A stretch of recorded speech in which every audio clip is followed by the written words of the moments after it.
Dengar lagu Amir Jahari ni, saya rasa saya kena scam. Seriously, saya kena scam. Salam guys, jom kita bedah lirik lagu Hasrat daripada Amir Jahari. Masa mula-mula saya dengar lagu Amir Jahari ni, saya rasa saya kena scam. Seriously, saya kena scam. Sebab apa? Sebab kalau kita nak fahamlah sesuatu cerita atau naratif dalam sebuah lirik, kita kena tengok dulu POV ataupun sudut pandang watak yang sedang diperkatakan. Siapakah aku, siapakah kamu, siapakah kita, siapakah mereka, siapakah dia. Tetapi dalam lirik Hasrat, dia sebenarnya adalah sebuah scam. Kalau kita perhatikan, pada awalnya disebut kan, jika hari ini yang terakhir, izinkan ku mendengar suaramu lagi. So kita mula-mula ingat dia seolah-olah macam kita lah kan, menyaksikan orang yang sedang nazak. Kita nak dengar suara dia. Tapi bila kita dengar verse yang kedua, jika hari ini ku menghembuskan nafas terakhir, baru kita tahu bahawa POV itu bukan POV kita yang sedang menyaksikan orang yang sedang nazak. Sebenarnya ia adalah cerita daripada seorang yang sedang mengalami nazak kepada kita yang sedang hidup. Jadi di situlah verse kedua itu memberikan isyarat berkenaan dengan sama ada kita simpati ataupun tidak dengan keadaan dia. Dalam hal ini, ia relate lah dengan cerita Imaginor kan, di mana apabila Zuhal dalam filem itu pernah berkata, you pernah tak rasa happy, lepas tu tiba-tiba you rasa risau yang you akan hilang perasaan tu. So sama juga macam you pernah tak rasa tiba-tiba you hidup dan tiba-tiba you rasa risau sebab you rasa hidup you tu dah nak habis. Jadi apa yang akan berlaku? Jadi perasaan inilah yang cuba diselami oleh Amir Jahari dalam lagu Hasrat. Cuba kita perhatikan chorus bagi lagu Hasrat ni. Dia bermula dengan teriaklah sekuat mana pun aku, suara ini tiada mendengar. Kenapa dalam banyak-banyak senses, kita ada 5 senses, melihat, dia rasa, dia baru, dia dengar dan juga dia sentuh. Kenapa Amir memilih tentang tiada mendengar? Dia satu disebabkan dia sedang dalam keadaan berteriak. So teriak itu menghasilkan bunyi dan bunyi itu boleh didengar. Dan dia nak mengatakan bahawa orang yang sedang mengalami nazak itu sedaya upaya pun dia mengeluarkan bunyi tidak boleh.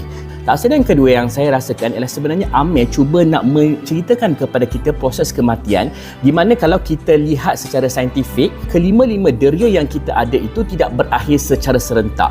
Hilang dulu adalah deria mata, iaitu deria melihat, ataupun deria rasa iaitu smell, ataupun deria bau. Yang terakhir yang akan hilang adalah ada 2. Yang pertama adalah hearing iaitu dengar, yang kedua yang terakhir iaitu touch ataupun sentuh. Sebab itu dalam bait yang seterusnya kalau kita lihat disebut genggam erat tanganku, sebab the last moment yang orang itu dalam proses nazak itu dia boleh mendengar dan juga boleh lagi menyentuh erat tangan orang yang berhampiran dengan dia. Disunahkan untuk mentalkinkan, yakni mengajar orang yang sedang nazak itu akan kalimah la ilaha illallah itu seperti mana hadis Rasulullah SAW, laqinu mautakum la ilaha illallah. Tuntunkanlah orang yang meninggal di antara kalian dengan bacaan la ilaha illallah, tiada Tuhan melainkan Allah. Hadis riwayat Muslim. Kemudian apabila Amir menyatakan berhenti berharap, teruskan hidupmu, ku ingin pulang. Kalau kita belajar ilmu usuluddin, di sana disebutkan tentang manusia itu berada dalam keadaan sama ada dia diam ataupun bergerak. La tataharraku zarratun illa biiznillah. Tidak akan bergerak walau sebesar zarah tanpa izin Allah. Jadi harapan kita itu bukanlah diputus asakan, sebaliknya diberhentikan. Kita temukan di titik akhir, kita berhenti, tapi jangan sampai putus harapan. Sebaliknya disyorkan oleh Amir untuk orang yang sedang hidup itu meneruskan kehidupan sebagaimana takdirnya. Sedang kerana apa? Kerana orang yang sedang nazak itu ingin pulang ke tempat dia berasal, pulang ke negeri yang kekal. Kita sebagai seorang Islam pula, kita percaya bahawa kita berasal daripada syurga. Manusia berasal daripada syurga. Nabi Adam AS berasal daripada syurga. Maka apabila kita kata kita hendak pulang, bermaksud kita hendak pulang kembali ke syurga, insya-Allah. Seterusnya yang saya juga rasa sangat best iaitu bait tiada daya dan upaya untuk membuat museum. Sebenarnya tiada daya dan upaya itu adalah merupakan, bagi saya adalah terjemahan kepada hauqalah, iaitu la haula wala quwwata illa billah. Ya, la haula dengan maksud tiada daya. quwwata wala quwwata, iaitu tiada kekuatan. Jadi tiada daya dan tiada upaya. Sebenarnya tiada daya dan tiada upaya ini dihuraikan lagi oleh Rasulullah SAW. Apa tiada daya itu ialah tiada daya untuk menghindari maksiat kepada Allah kecuali dengan pemeliharaan Allah. Dan juga yang dimaksudkan dengan tiada kekuatan iaitu tiada kuwah itu tiada kekuatan untuk melakukan ketaatan kepada Allah melainkan dengan pertolongannya.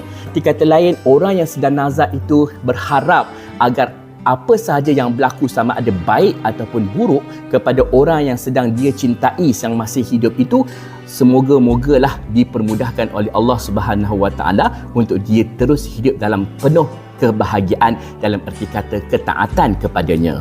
Seakan-akan tidur yang kusangkakan hanyalah mimpi tiada terperi itu bagi saya adalah keimpian orang yang sedang nazar itu tidak lain tidak bukan adalah untuk mendapat kerehatan yang abadi.